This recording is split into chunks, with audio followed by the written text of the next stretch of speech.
Yeah, excuse me, I got a cough, somewhat of a cold yet. Okay. Well, Mikage, Bina, welcome back. Tonight we're going to really have a good discussion, I believe, on the Dodemag, Ogama Win, and the Ogama Kandan. These are the clans, leadership style, and the governance. These are the traditional ways of how people lived and all that entailed. So we'll discuss how, where they came from, how they came, how the clans were organized and where they came from, and some of the beliefs behind them. We'll look at leadership, the traditional way of leadership, and governance, how they govern themselves. So, and then of course, a little bit at the end, what happened to these, and also what's happening today in Canada and the United States to try to go back when the British and US government put in place acts and policies to rid our people of these traditional kind of leadership and governance styles. It basically was one of the things that destroyed our people, our unity. Okay, we'll go to the first slide. Oh, I like that. Okay. Well, oral leadership. Oral legend says that 7 great megases appeared. Beings, megas, beings, shell beings. Megas is a word for a shell, but it's a certain type of shell. Some people might recognize these as cowrie shells. They call them cowrie shells. But they're also known as a megas. And people use these in a cultural, spiritual our ways. So, and we'll discuss these more later. Okay, so these megaspins, they appeared to the people while they were residing on the East Coast. Okay. Now, it is before the time when the 7 fire beings appeared on the Atlantic seaboard, right before the migration. Remember, we talked about the migration when the people were over on the Atlantic seaboard. Well, this appeared before then, sometime before then. So this is quite somewhat ancient and, you know, easily more than 2,000 years ago. Okay. I can't even see this or read it. Teaching them the Meday way of life. The Meday way of life is what we're going to go into next week's teachings, part 1 and part 2. And we'll talk about the Meday life and way of being in a general sense, not in any specifics. Okay. Initially, there were 5 original clans given. Some say there were 7. Some say there were 6.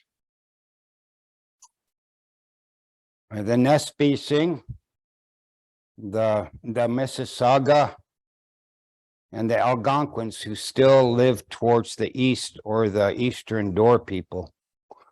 According to their legends, there was originally only 5.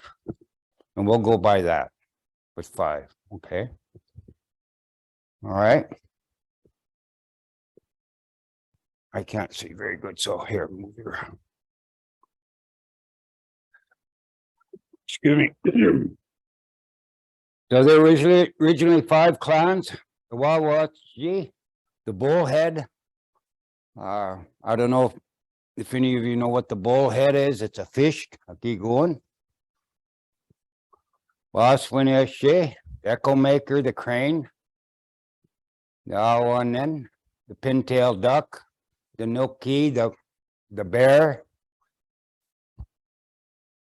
This is the old ways of saying it, not the new more Makwa, but Noki. Mujwan anyway, the little moose tail. These were the original clans. Okay, the original clans, the 5 original clans. Okay, let's go on. Next one. There we go. All right. All right. When we talk about our family, when we talk about our extended family, when we talk about our, excuse me, our clans, the core of this word, do, dem, is o, de, right in here, right in the middle. That's the core word. It means the heart or the core of a person. Okay. So people commonly say, well, you know, I've heard a lot of people say, I don't know what I'm supposed to do. I don't know what my life is supposed to be like, or what I'm supposed to do in my life. I have no idea what I'm supposed to do, why I'm here. Well, the Doodem provided for that answer right away. Okay. It gives a person, so the Megas's purpose was to create a framework for self-governance that was sustained with strength and order. The Doodem represented the extended relational ties between familial matters, spiritual matters, economic matters, internal and external matters, political, internal and external matters, and Dodemamag. Kinship was and continues to be patrilineal. Okay, meaning came out of the father's side. Okay, all the children, they were the father's side. Okay, so all the things that have to do with family, spiritual matters, economic matters, this way of life, it's all wrapped up in Doldem, in family. Okay. Taking care of your family, family's number 1, but also you have your extended family, all the spiritual matters, issues that relate to it, economics, political, all of that, all intertwined. This gave a person purpose. Okay. Today, it's hard to believe, I just found this out this week. I didn't really even know till I did some research that there are 70 different separate clans among the Anishinabek. 70 clans, yes, there is. So when we talk about the Anishinabek, we're not just talking about the 3 Fires people, the Ojibwe, the Odawa, Potawatomi, Potawatomi. We're talking about the Nipi Singh. We're talking about the Algonquin, the Mississauga. These are all one huge family. Canada, United States, Northern United States, speaking basically the same language, having the same beliefs, cultural system. So this is where these all come from. Okay. But they all come off the 5 main groups, original groups, clans. So I wasn't going to go through a lot of, I'd have to include a lot of slides to. So the Biwa-Wida group were the hooves, or those that Biwa-de means to travel in groups. So the hoof animals were responsible for hunting, scouting and gathering. So like moose, deer, elk, caribou, other kind of hoof animals, buffaloes,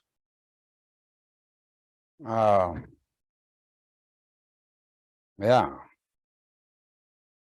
And then there's the Wanidis Pangi, the little paws. The little paws are part of this group.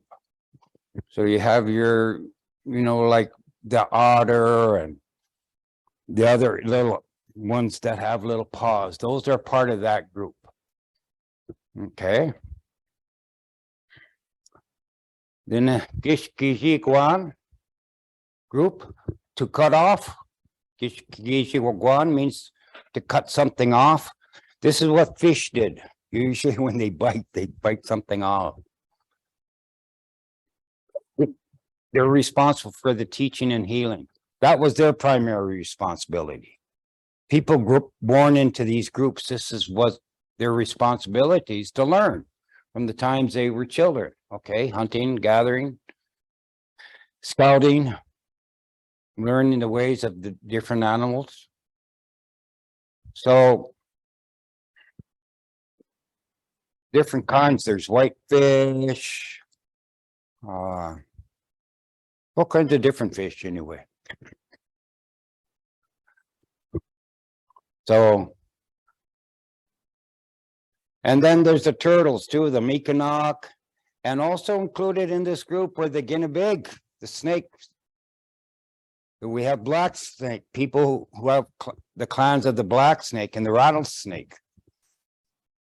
Yeah. And then you have your Okamaki, your frog. There's only one they name, Nigig. There's the otter, Nibanabe, merman. People out east of the mostly the Potawatomi, amongst them, they have the merman clan. And then Achinagishin, the crabs. I'll tell you the story about, I have a crab story. All right, let's go to some more. And then Nuki, the group, the bear responsible for defense and healing. Okay, a lot of the bear, at one time, the bear clan was so huge, and it is still huge. And they broke it down into different parts of the bear. Where there was the bear ribs clan, and there was the bear paw clan, different parts of their body parts. They broke them down, and so you meet different people of the bear clan, but they're of this part of the bear. Included in this way, the lynx and the Mayan gun, the wolf clan. Okay. So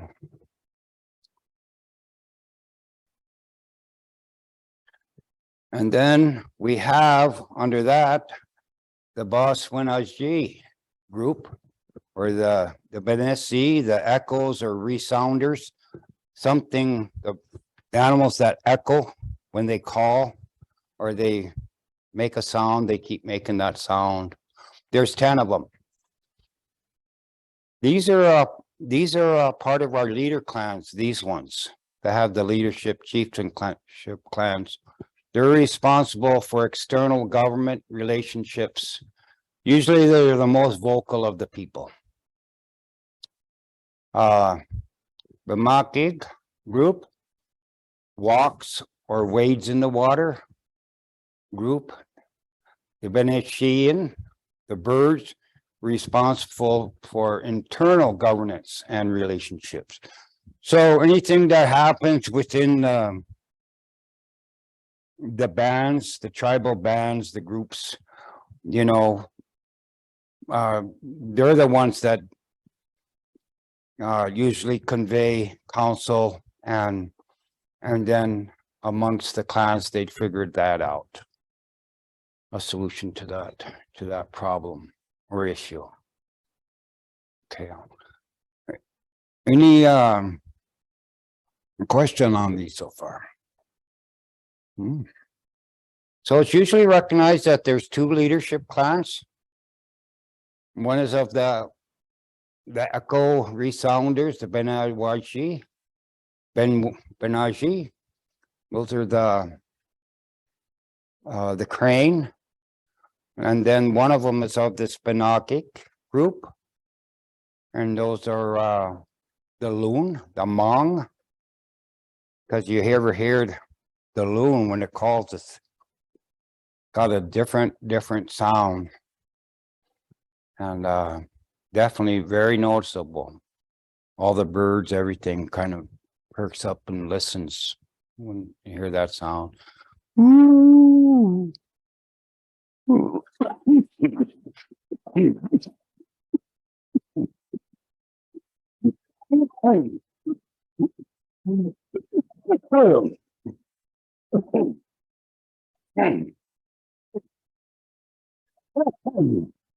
I better keep my knee on handy.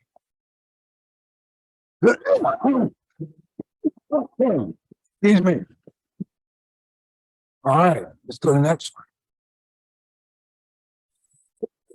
one. Got some one.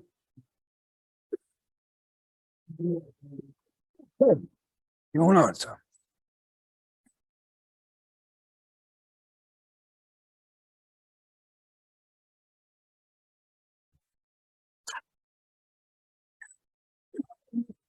Let's take a 5-minute break.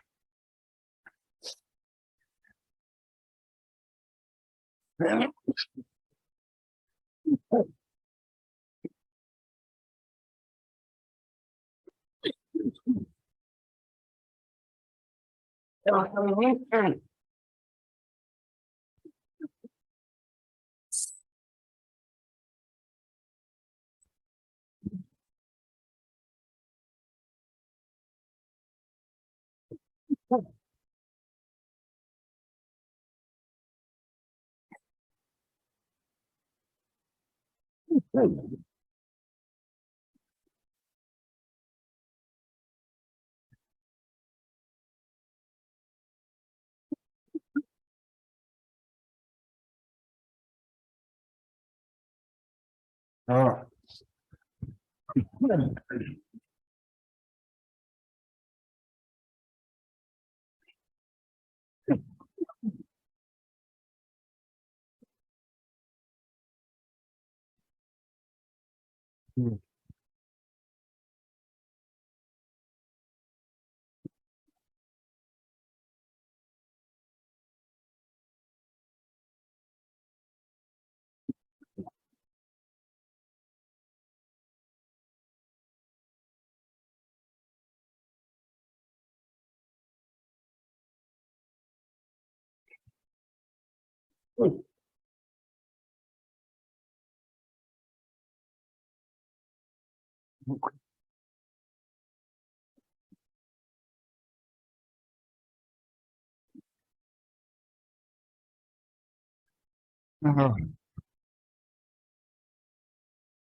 Okay.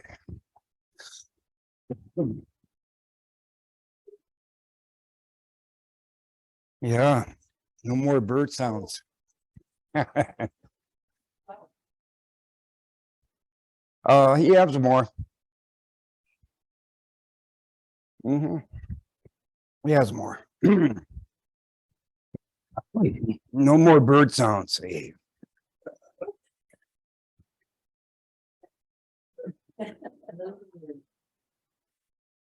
Doves do that too. Uh-huh. Talk amongst each other with doves. Oh, yeah.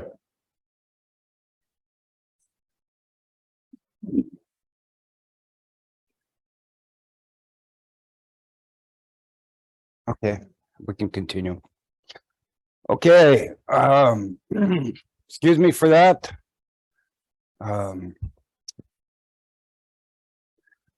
So the clans were completely anonymous of each other. Okay.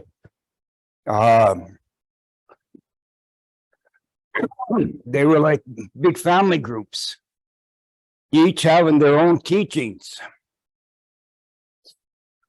And I want to emphasize the word anonymous. They didn't tell each other what to do. They had their own form of autonomy and teachings. Not to say the teachings weren't similar. They had similar teachings. But each had their own. So part of the teachings of the Madei, and I'm not going to even really get into that much, but some of that comes from the clans, the Dodems. So it was a progressive kind of knowledge where each Dodem represent a core branch of knowledge. They're responsible essentially to its own society, its own group, its own knowledge. So that knowledge was shared only amongst its own clan. Although those that intermarried within that clan, they shared, of course, they partake of that knowledge. But it wasn't like it was highly secretive or anything like that. It wasn't highly secretive. But they identified each again by these different animals that we've seen earlier. So that was part of their teachers from nature, the spiritual part. Clans are both a means of acquiring and retaining knowledge. So one would retain knowledge within his own family. And that became the core of their being, of their heart, of who they were as a person. Knowledge gained through experience and interaction with spirits and other clan members is passed down and built upon through generations. So you can imagine, if you will, that over the generations, there was quite a bit of knowledge. They had their own dances. They had their own so-called society. They had their own knowledge, their own way of doing things. They were completely autonomous in their own group. And they each was respected that way. Okay. Good. The law of non-interference. Each person is a self-determining authority. You have your own authority as a person, identified as part of a group, and you have authority. You're given authority. It is the duty to uphold their own roles and responsibility for the well-being of all their relations. So you're accountable and responsible in your own actions, your own thinking for your own clan. How you present yourself, how you speak, how you act, how you behave. You better be representing your clan in a good way because it's going to reflect that. And they're going to hold you accountable for that. So you're given responsibility that way right from early age. Children are taught and they're made to be accountable for their actions and their thinking, their doing. Nobody can interfere with another being's path unless they are causing great harm to another person or themselves. That's the only caveat. If you're using your knowledge to hurt somebody or to cause some kind of harm, and then of course it causes, or you're causing harm to yourself, well, then you're you're held accountable for that. So it's the law of non-interference. So every person is a self-determining authority. They're supposed to keep themselves in check. Okay. And they're supposed to ask themselves, am I doing the right thing? Would my family want me to do this or behave this way or to react this way? And so this is one of the great laws of the clans that they all had together. Okay. Ogama we win the leadership, Jik, Jacques, and the Hmong clans were generally representative of the chieftain clans. Their responsibility are overseeing and leading the people, overseeing their well-being, leading the people. Of course, they had to be good role models. Not everybody who were born into these clans became the representative for the clans. They had to earn that right and show through experience and knowledge that they had they could do that. So these people were versed in their histories of their peoples and the clans and everything. And of course, they had to be good role models and they had to be humble, but also they had to embrace all the 7 teachings, you know, which was the foundation of the people. Okay. Their duties are to form and convene a council of all the head patriarchs of the clans of their respective band to ensure all clan family groups have equal say. Okay, their job is to make sure that the council is formed, if and when it needs to be formed, and to make sure that all the clans leaders are invited, and to make sure that they're taken care of. Not to say that the clan, the Crane and Loon don't have a say, but they're to convene the clans. That's one of the biggest duties, okay? Any matter deemed important to a single clan could be brought to the leadership council, okay? And what could that be? What could be an issue or matter that they would bring it to the council meeting? Huh? Well, that's a broad term. That's a broad term. Can you be more specific? What kind of strife? Strife between the clans, maybe? That's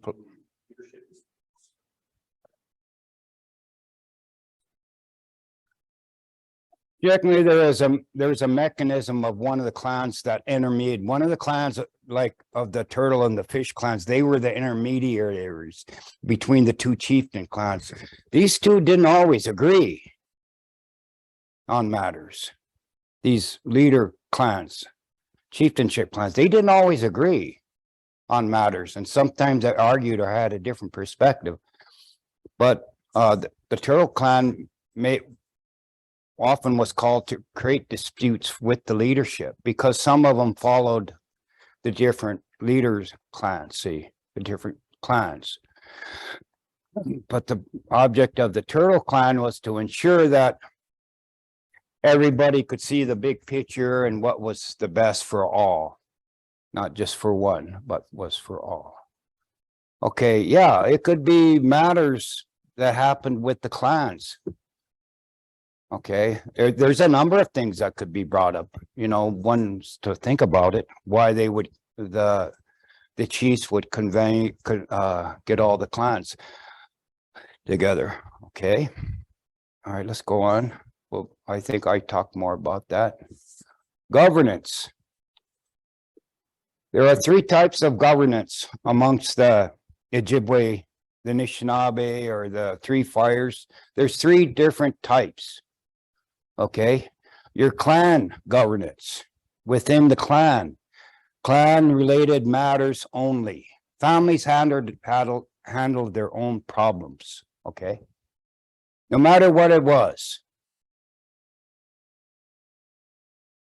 You know, if man took two brothers,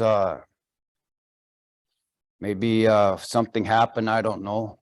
Maybe there was a death or a killing, which very rarely happened, but you know, or something else, a theft in the family, or something that needed to be redressed.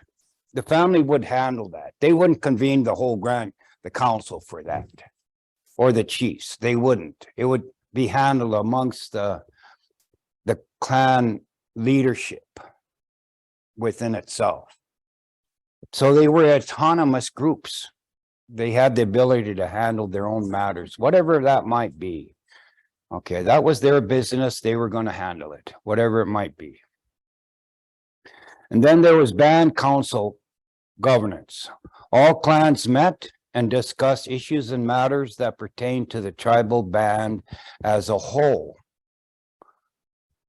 Usually these weren't called too many times. These councils were pertained to the whole band.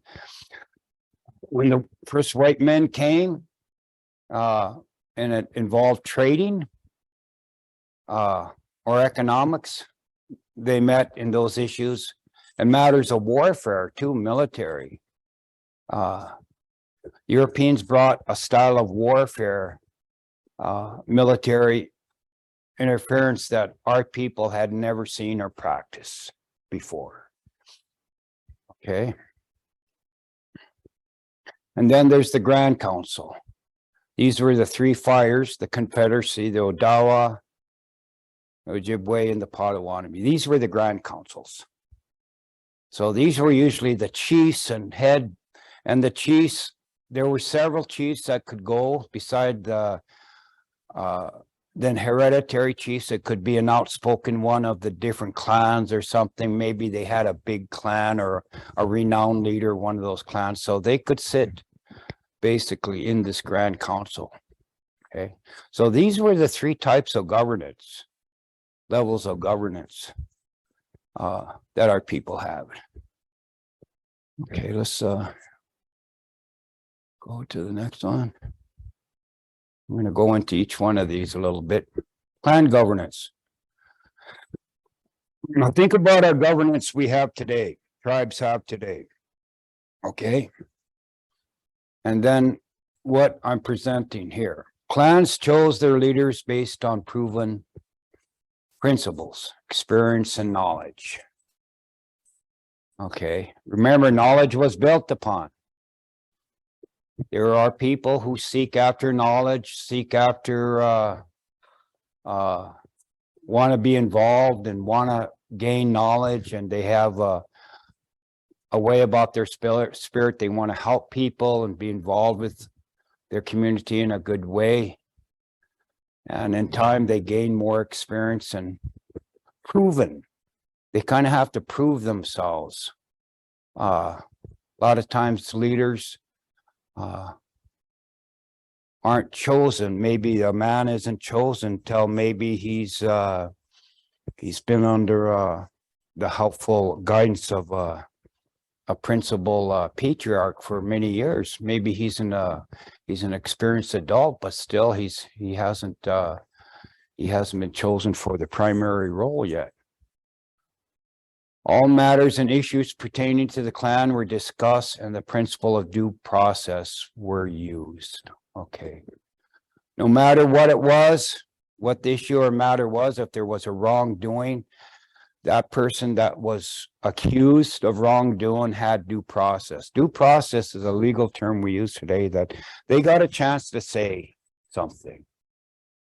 They got a chance to say something or defend themselves or give their reason or purpose for whatever they did or the group. whatever they did. Okay.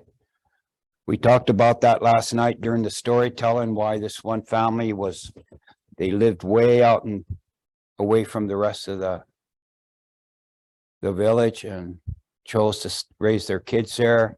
You know, who maybe that man did something when he was younger that he was banned from the group. Couldn't live with the other group. Perhaps. All decisions are to be unanimous. This is something unique.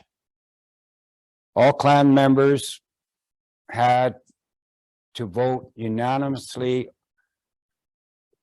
when discussing an issue. When they were discussing an issue and finally it came to a yea and nay kind of thing, or a yes or no vote about anything, they had to be unanimous. There couldn't be any dissenters saying, well, I don't want to even vote for this, or I decide not to vote. No, you had to vote either yay or nay. It had to be unanimous. And that's why sometimes it took quite a while. You had to take a stand on a matter. Issues that involved larger tribal matters were dealt with in the same manner. A patriarch was asked to represent a prospective clan and represented the wish or decision of the clan.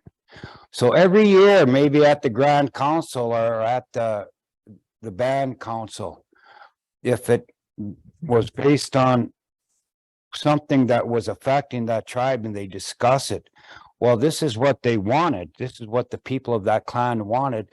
They chose a representative, a patriarch. If they didn't have, in the case that the usual leader, a patriarch, had passed away previously and only his wife assumed, would have to assume that role as the leading matriarch of that clan. That sometimes happened, and there are recorded evidence amongst our people that some of the women were clan member chief women. Okay.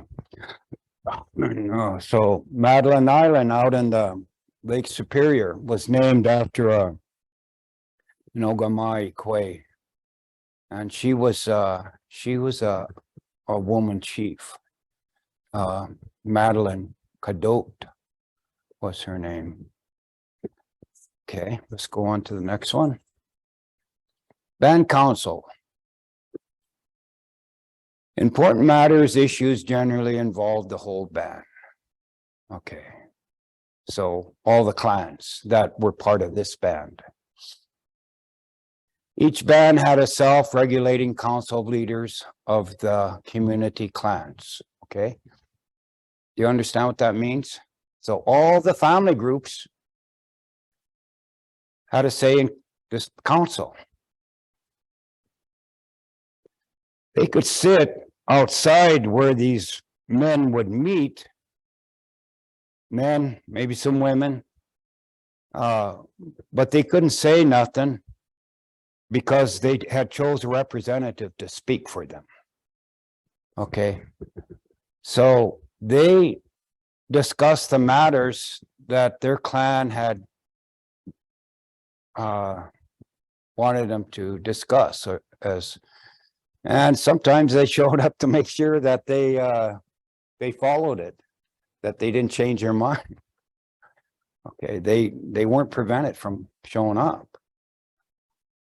And so sometimes each year, if that person was being convinced to do otherwise, they would interfere and they would choose somebody else and they would pull that person off. He only had as much power as the people gave him. Okay. Each band, okay, all right. These meetings were sometimes lengthy in nature and information was crucial to the outcome of the decisions. So sometimes if a decision or an issue involved a couple clans, these clans would have to go back and discuss it amongst themselves and decide amongst themselves before they brought their decision back. Okay? So it could get lengthy. And the other clan would have to do the same. And then it would be presented in the bigger council about it. So information was important. So any information that involved that one clan or the other clan, it was crucial that before his decision had to be made, that they had to get that information. Generally, the decision had to be unanimous with the clans in order for a decision to be put into action. Okay. Again, had to be unanimous. Individual groups of other clans that sought redress by other clans had to agree with the decision. So if another, this is one of the things you were talking about, Richard, if one of the clans had maybe their member or a group of them had done another clan wrong, well, that could be brought up to the council. And whatever it was decided, if it was banishment or it was giving away their stuff or whatever, even if it was a harsh action, they had to agree to it. They couldn't say, no, I don't agree to it, and walk away and have these bad feelings. They all had to agree to it. Okay, that it was the right thing to do for the survival of the group. So sometimes, but they didn't happen very often because people were taught if they violated the laws of their clan, this is what was could happen to them and through their group. They shamed them, and they had to, there was codes of honor and codes of conduct involved with their clan. So it was, and if some person killed another clan member without any just out of anger, that person, that family had a right. They could either adopt that person because they had lost a hunter, or a member of their family could adopt them, or they could kill him. Either way, and take all his belongings. So they had a choice what they could do. But that clan, that if their son was going to be killed for a wrong he did, they couldn't retaliate. It was settled after that. So that was usually that was the way it went. Okay. Okay, the Grand Council. Here, I'll sit down here for a little bit. The Grand Council. The great councils of the Anishinabek, the forming of the three fires happened around 734-35 AD at Michilimackinac.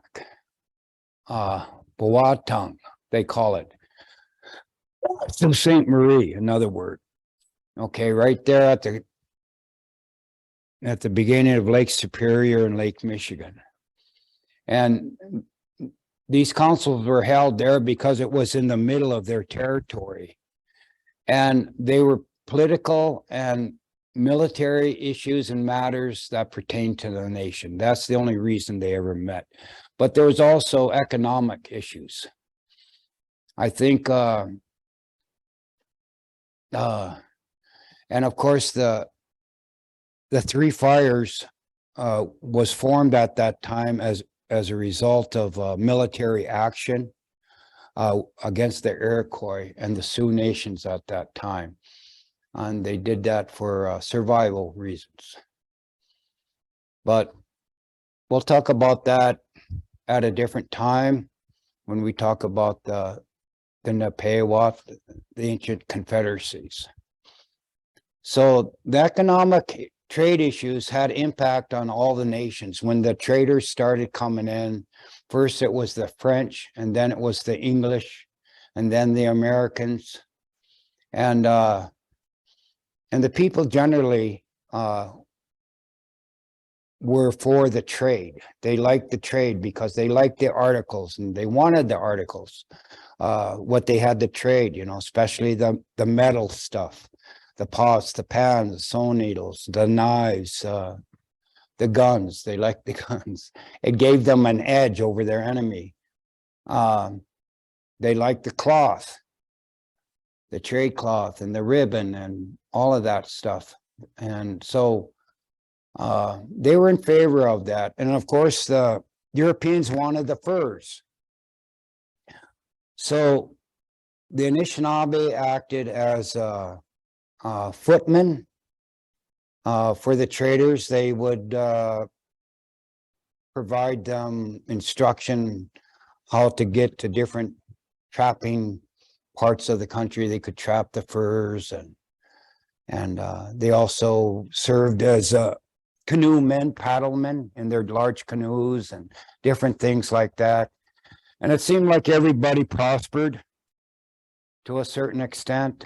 But of course, in Europe, as the fur trade became more prominent and people were getting rich, the English wanted to be involved.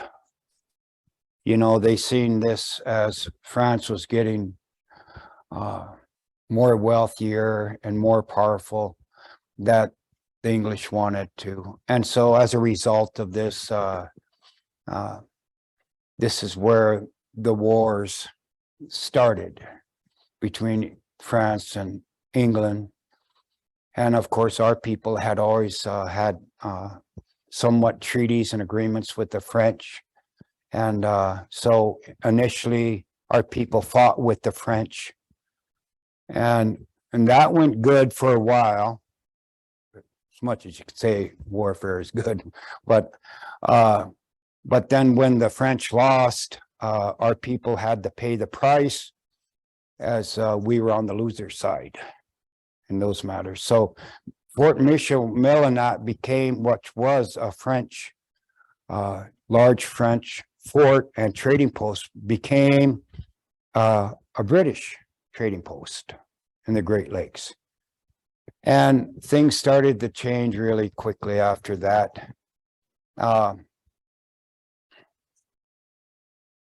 of course, historically, the British wanted to remove the tribes farther west.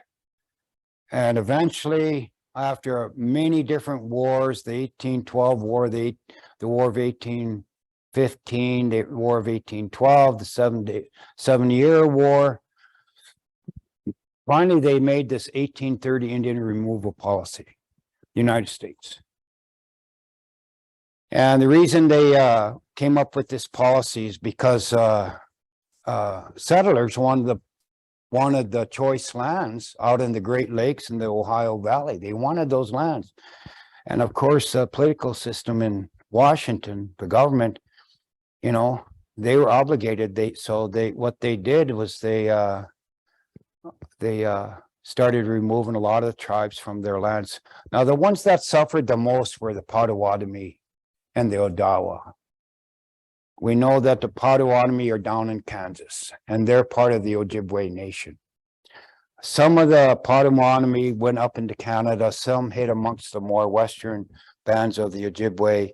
And so there's only one small group in Hannahville, I believe in the Upper Peninsula of Michigan, that still has land there. And yeah, but again, those are Anishinaabe people. So they're the ones that suffered the most. The Odawa, the same thing. A lot of the people that fought in those wars, they went into Canada and moved out west more. And so this was a real destructive properties. They were trying to put tribes all west of remove all the tribes east of the Mississippi, move them out west. And then, of course, you have the 1934 Indian Reorganization Act, which more people are aware of today. Does anybody know what that is? 1934, the Reorganization Act was enacted by Congress to remove the traditional form of government. And so we would have an elected government. And it was formally the end of the clan system. We had to elect our officials by popular vote. It didn't represent the families no more. It just left who was the most popular person.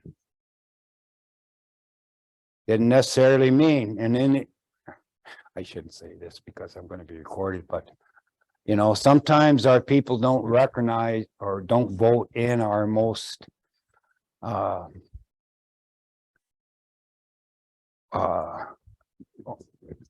best people in our community that could represent our people well. So, you know, anyway, we've seen this a lot. And so let's go to the next one. So the Indian Removal Act. So there was two major areas that the government in the United States were focusing on, the Southwest and the Northwest territories. So this is the Trail of Tears amongst the Cherokee and the 5 civilized tribes. They forcefully moved them, and some of you that know the history, there was over 10,000 that died on this trail because they were accompanied by soldiers, and many of them that were sick were just left or they were killed. And of course they forced, and people have said, we had a little discussion, why did our people, we were so strong, why did they allow us, why did we allow this to happen? Why didn't we fight back? Well, we did in the beginning. We did in the beginning, but there was more that came, and their technology was greater than ours, and more that came. They had big sailing boats with cannons compared to our canoes, and so Europeans took what they wanted and left the rest. You know, they stole the best that we had. Either it was our economics, our inventions, or our ways of doing things, and but they didn't, as far as our own people, didn't want to have much to do with them except they wanted us isolated. They pushed us ahead of the settlers on lands, on a reservation, not knowing yet what they were going to do with us, but at least they had control of us within a boundary area at that time. And so the reservations were made for that. So this is one of the most damaging thing that happened to our people. It also, because of the way our traditional governing system was formed, because up in the Northwest, in the Ohio valleys and the Great Lakes area, soldiers came in and they wanted the tribes to move like right now, within a few days. And of course, the clan groups said, well, we got to talk to the other clans. We got to form a council. We got to talk about this. We can't just make a decision right now. So because it took time, and somehow this is something that went against us. And so sometimes chiefs of clans signed treaties that they had no right signing, that got rid of different pieces of land. And we've seen that. There's evidence of that in the history where the people had to move because it was signed away, but they had no authorization to sign it away. But they were forced. Let's go on to the next one. The 1934 Indian Reorganization Act. This congressional act, 110 years later, officially ended the clan system and traditional form of inclusive governance. Means that everybody had a say. Inclusive. We all had a say. Because we're autonomous people. You know. William W. Warren a man of mixed blood and Ojibwe European descent, historian and author, believed that the British and the United States government deliberately destroyed the clan system or the polity, a fancy word for a political system of governments, when they forced indigenous nations to adopt representative government and direct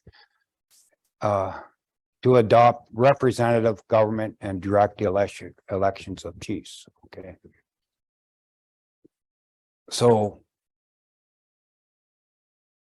yeah. And so it hasn't really worked for us. It really hasn't worked for us, this form of government that we have today. Yes, we can elect our people and we think, oh, that's a good thing. That's a good thing. We can elect our chiefs, but then we look at all the people that are on the ballot and we think, well, you know what? I don't like these people, so I'm not even going to vote. They're running for office. I'm not even going to vote. Just for example, I'm saying, and so,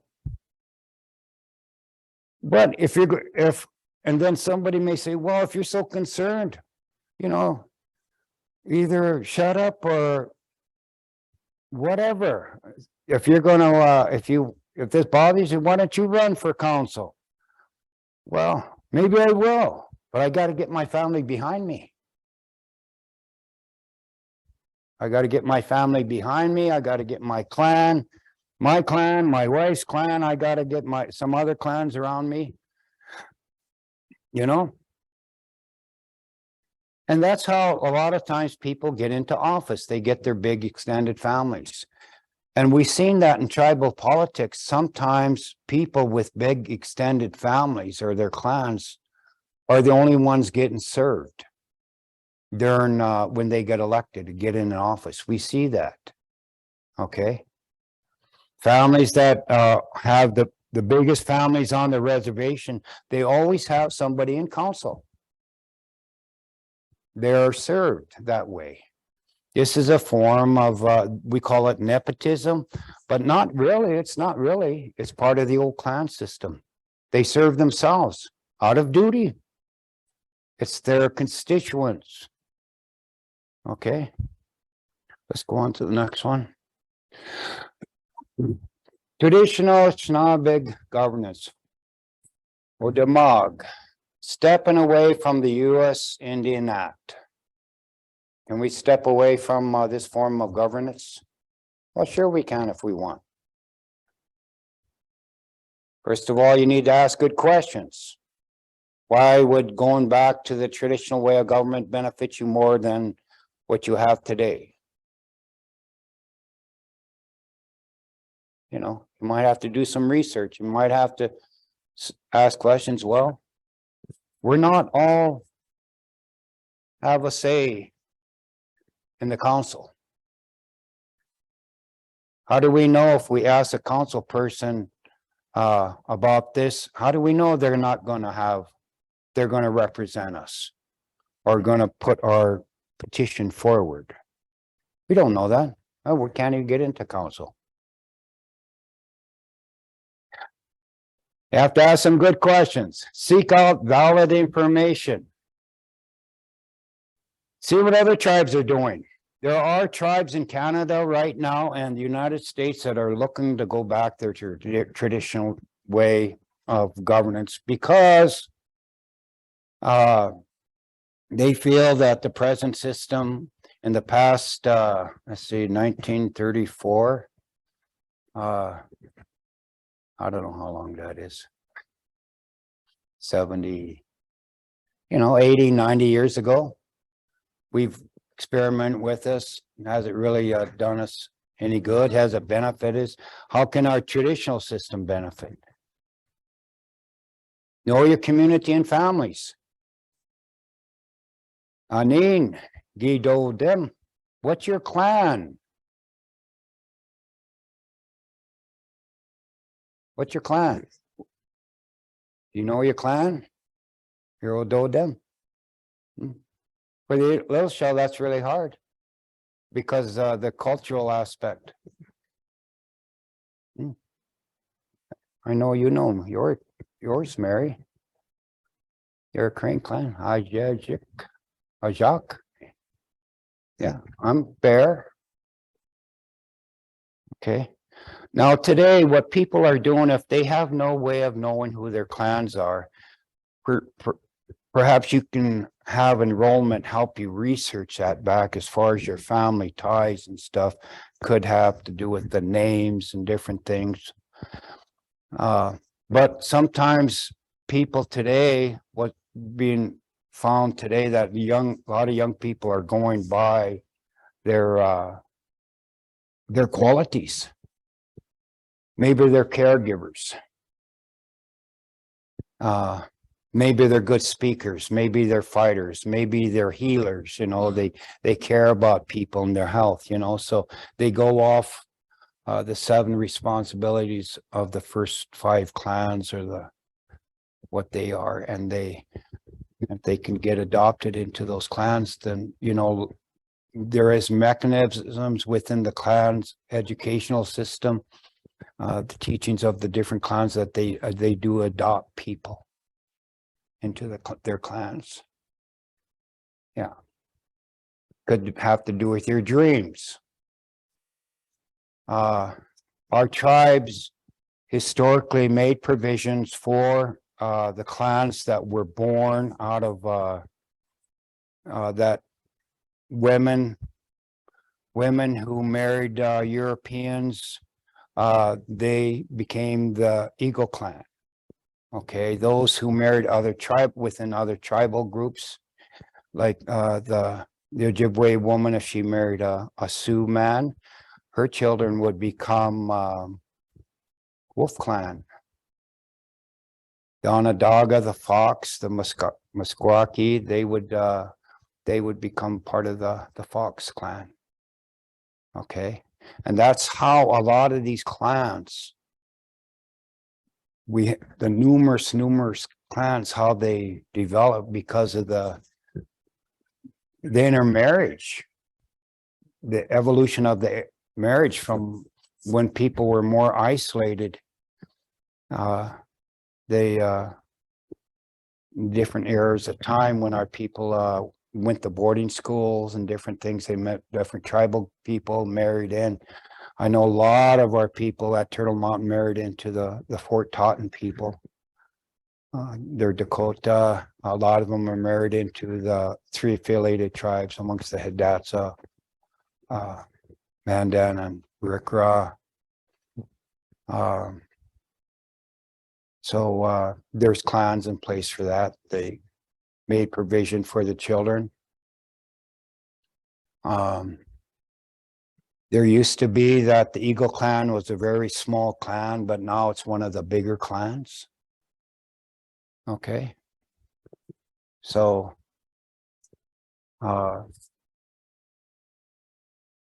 yeah. Any questions so far? Some years ago, Turtle Mountain was part of a plan. They were picked, that reservation was picked part of a national screening process looking at traditional tribal government. And here a national organization out of the NARF, the Native American Rights Fund, had looked at developing a what they call a peacekeeping, the path finding and peacekeeping project. And what they had done is they had by regions within the country, they had kind of looked at all the different tribes by region, and they looked at their traditional tribal governments, and they came up with these 5 different kinds of regional traditional governance styles. And they selected these different reservations that asked them if they would want to, for a year as a pilot project, introduce these traditional government styles, if if it would, they would, if it do good. But there was work they had to do, you know, because at that time, some of the tribes, our tribe, particularly the councilman, the chair and councilman were exempt from the law. If they broke a law, then they couldn't be charged or go to criminal court or federal court. And that was one of a big thing for them. They didn't accept, that was one of the points they didn't want. And so the people argued, well, why are you're a representative, why should you be better than the common person? And also there was no there was problems within our court system. The court system had to have more avenues for people to really look at what we due process wasn't clear, and different things weren't clear. But anyway, what happened is, all in all, it didn't take place. They didn't adopt it. A lot of the people wanted it, but the people that were in council, they didn't. And I think one of the problems why that was is getting the council involved in the decision-making process, whether accept that or not. They shouldn't have been allowed to, because they themselves were impartial in that decision-making. They were, what do you call it? They were biased. They were biased about it. So anyway, so we're always looking for different ways to govern ourselves so the people have more rights and more fair and just ways of creating a better dialogue across the way for our people, and so we could work and get along together. So these are some things I wrote down. There's something, if there are other organizations within the country, amongst other tribes in Canada, I think Canada's taken a real front seat to this, as far as looking at the validity. Because the government looked at our system and they didn't want it. They wanted to control it. And I know that, I don't know about this council, but in the past, when you got elected into the council, they had to go down to Aberdeen, South Dakota, the tribes in the Dakotas, and there's a federal court there, and they all had to get into this big arena, and they all had to stand there and take an oath towards the U.S. government to uphold the laws of the U.S. government.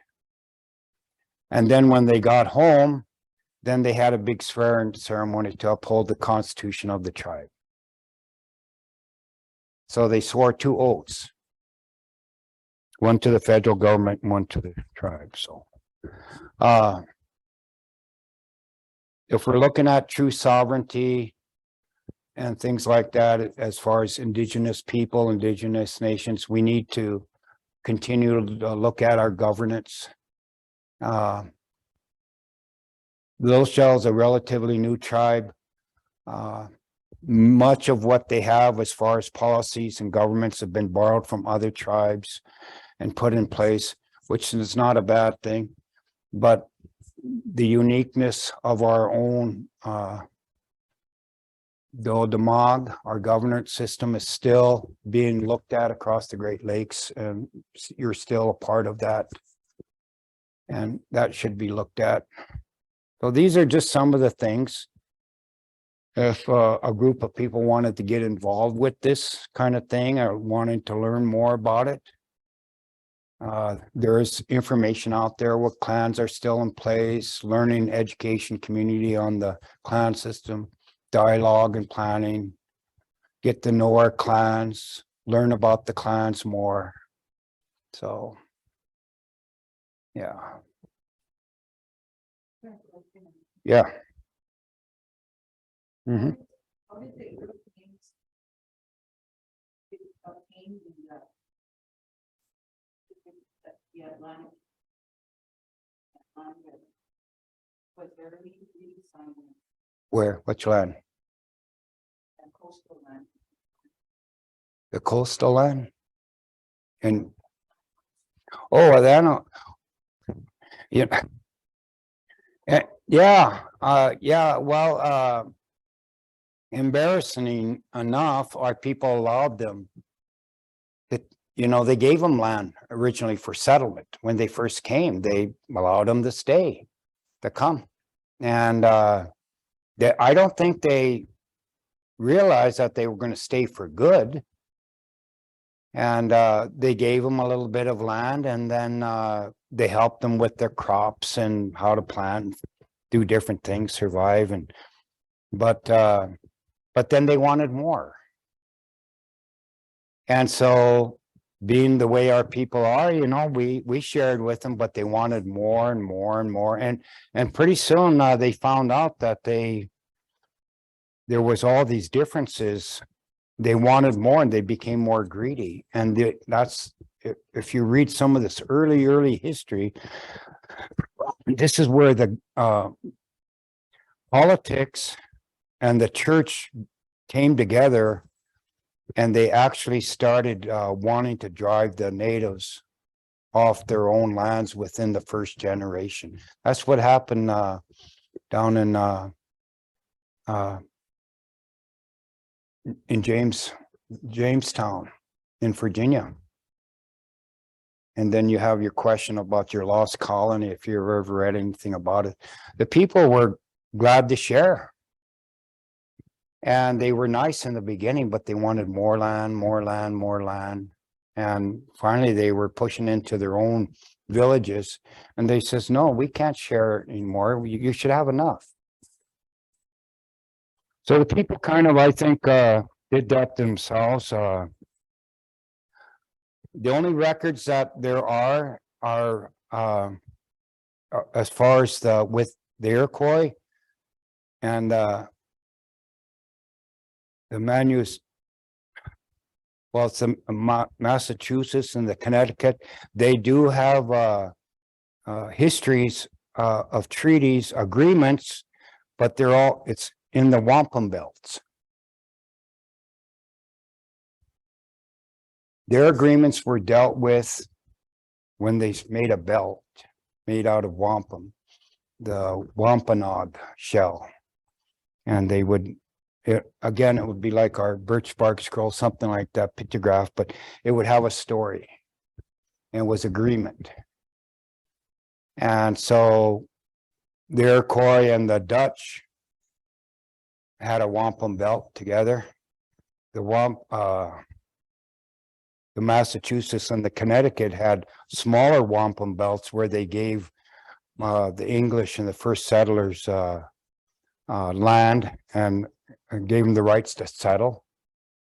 Much of where the Dutch live in Pennsylvania go back. Nicholas Roman, in fact, his family goes back to Pennsylvania, and in his family, they actually have a wampum belt with the Iroquois. That they were given this land by the Iroquois to build a fort and to trade, and they could live there, but they also had to service the Iroquois. But that's how they initially got on board. That's with the British. Not so much the French. The French weren't interested in settlement. They were interested in trade. They had a series of small trading posts along the Great Lakes. Michilimackinac was their first great trading post they built. It was actually, it's still there. It's a big stone structure. And they were just interested in, they weren't interested in the land. They were just interested in the trade. So that was the big difference between the English and the French. So they just wanted to trade. And that's why the relationship with them was better than with the British. The British wanted land. They wanted settlement. They wanted what was on the land. So those treaties are wampum belts, agreements. And yeah. Did I answer your question? The tribes tried to fight back. They did fight back. They did fight back. But more came and more came, and what the English were good at is they were good at pitting the other tribes against each other for the whole sake of giving them material things. If you fight with us, then we and drive your enemy is our enemy, or the enemy of your enemy is my enemy, that kind of thing. Yeah, divide and conquer. It's an old tack that the British have used for ages. And that's what they did. They pitted the enemy, they got together with their enemies, and their enemies and them fought and pushed them back, and they got the land as a result, as long as they got what they said they had to deliver on, the trading goods. Yeah. And then, of course, in the histories of the Ojibwe too, there is there are accounts at Michilimackinac when the British took over, that the chiefs and different clan leaders weren't agreeing to the terms of trade agreements. And so not like the French, they weren't giving them the benefit of the doubt. And so they started using biological warfare, germ warfare. It wasn't, and there are actual things written in manuscripts and journals about that. And there's one that a tribal leader was given a case of whiskey, and one of those bottles actually had smallpox in it, and it was wrapped in a blanket and then an American flag. And that chief, when he was presented, he was told to take that home. When he got home, not to open it up until he got home. Now, the chief did take that, but he didn't take it back to his village, and said I don't know, he opened it someplace, and then they realized that one of these blankets, one of the warriors or headmen had some knowledge about the smallpox virus and what they were doing, spreading these around. And so they burnt it. They burnt everything. And they says that, you know, this is the reason they don't want you to open this now. So, yeah, but they were using all kinds of tactics. And, but yeah, smallpox did invade the Great Lakes area and got to some of the tribes. So they were getting desperate. There was chiefs and headmen who were actually fighting with the people behind them, but the British were so tenacious. They were just push, and they wanted this and they wanted that, and you know, and they didn't respect the tribes after a while at all. They just wanted to take. We'll just take it, you know. So yeah, it's a kind of an sad history that way. There was different things too, like Tecumseh, Little Turtle, different Algonquin, Miami, Wyandotte, Ottawa chiefs. They got together, they got the tribes together, and they fought the British, you know, and won a lot of battles, but they never could totally win the war, you know. So they had more guns. There was more of them. That kind of thing. So, plus the chemical warfare. They couldn't go against that. So, and that came out here to the Blackfeet, and the Blackfeet endured it, the Cree endured it, and the other tribes. So, when they couldn't get rid of the tribes, then basically, and they were being protected, there was still some in government or different places. They would, you know, infected blankets, they would give materials. So. Is that when assimilation started happening? No, the assimilation process started happening out east a lot earlier than it did out here, because you know.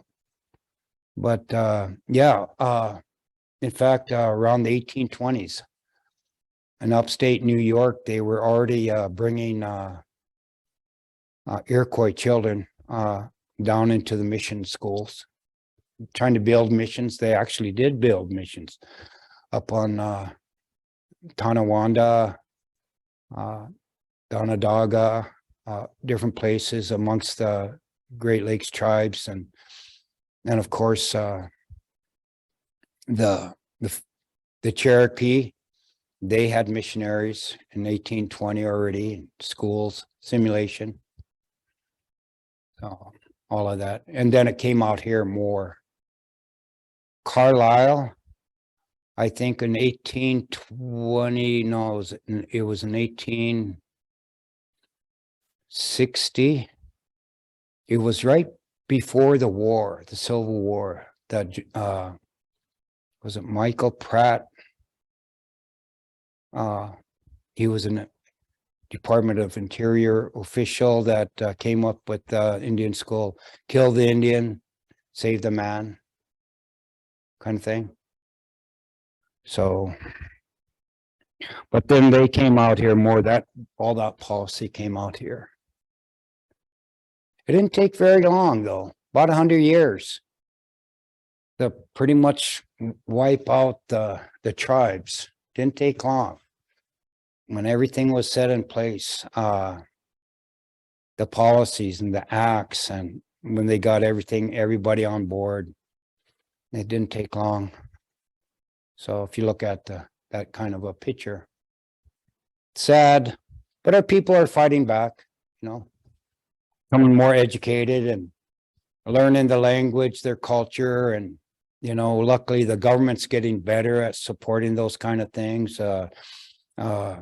Things aren't as bad as they used to be, but still, there's still a lot of prejudice and ignorance around. But, you know, we have to still keep pushing, looking for better, not settling just with government relationships we have to improve on things, try to get back to that point where, you know, people feel they have their rights.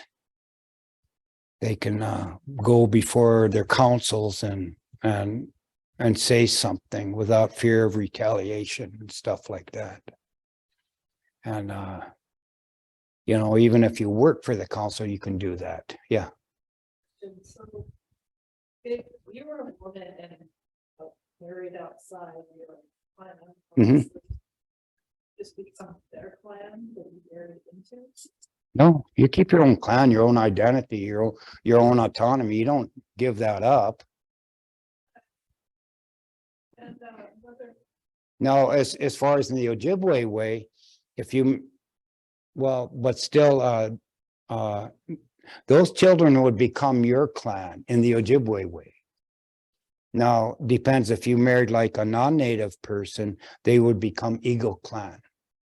But if you married a native person of a different tribe, let's say you married a Blackfoot man, well, you know, that, yeah, so they would acknowledge the indigenous part, but they acknowledge all people. say bear and print. And Oh, that wouldn't work. That wouldn't work out because they'd always argue.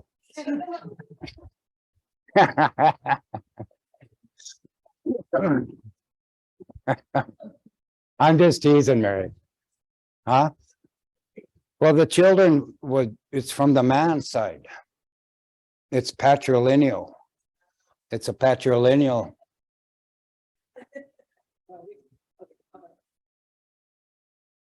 I don't know why it's that. I don't know why it's that. It just, but you know, sometimes a very strong woman gained the respect of other men, and sometimes would sit in these clan meetings and would be a matriarch.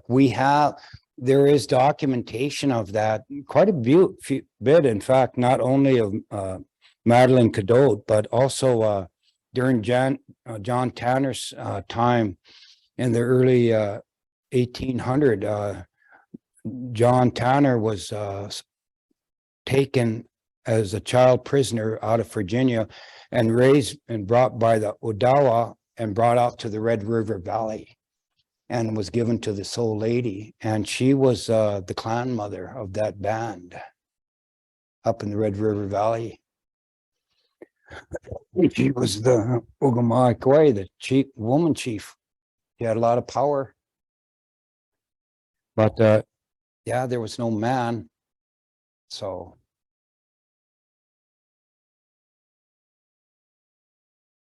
and women had a lot to say, who they chose as their clan spokesmen.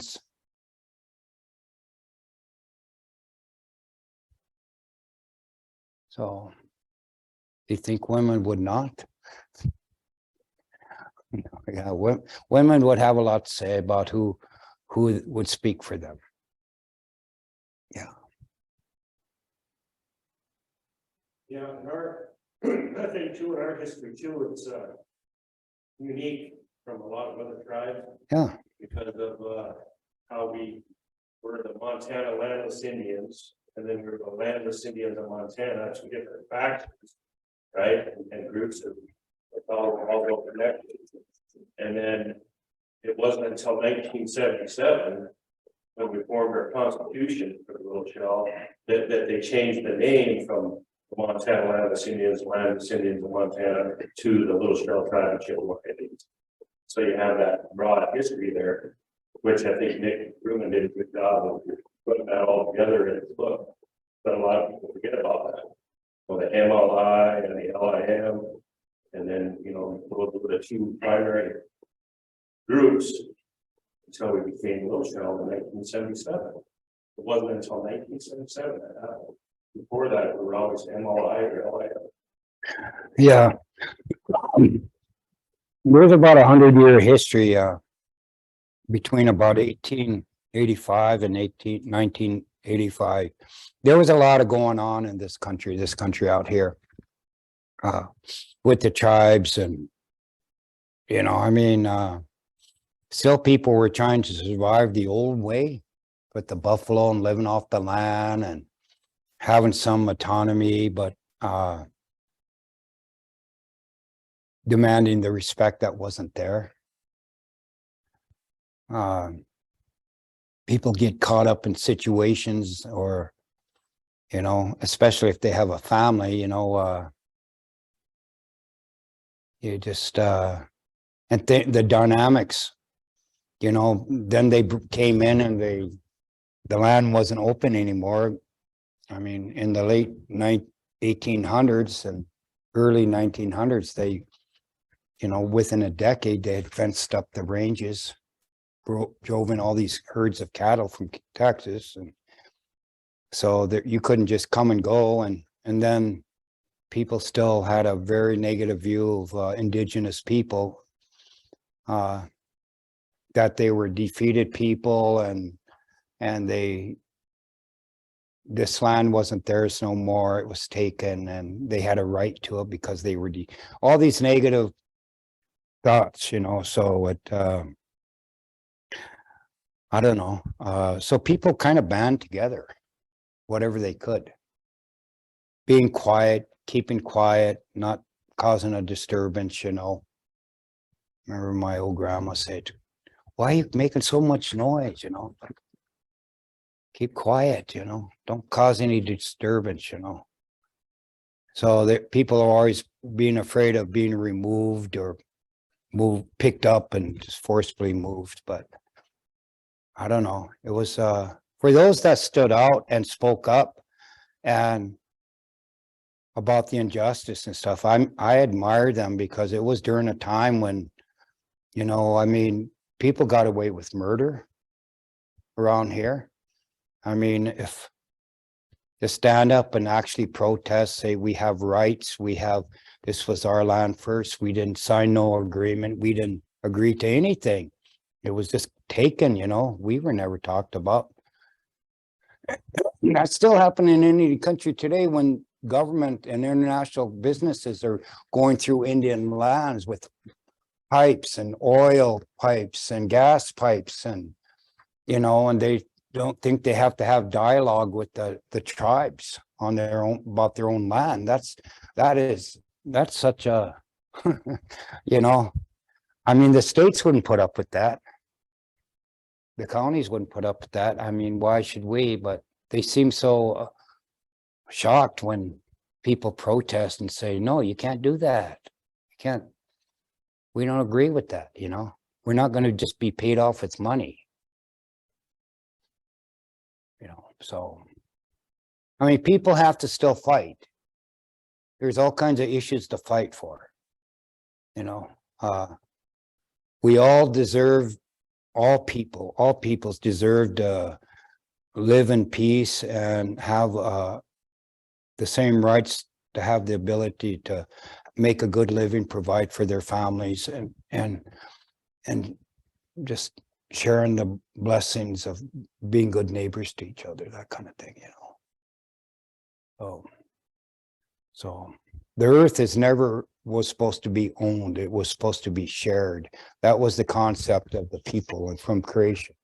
And I think that was probably something Europeans, in an answer to Mary's question, that, you know, people held those views. And when the Europeans came asking for some land to build their little houses and plant a garden, I think our people were glad to help initially.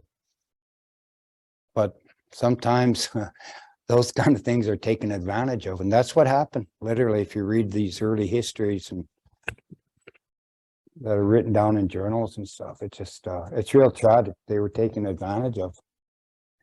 And there was so much killing going on. So many massacres, so many different tribal nations actually were exterminated out east. I mean, the land was full of indigenous people.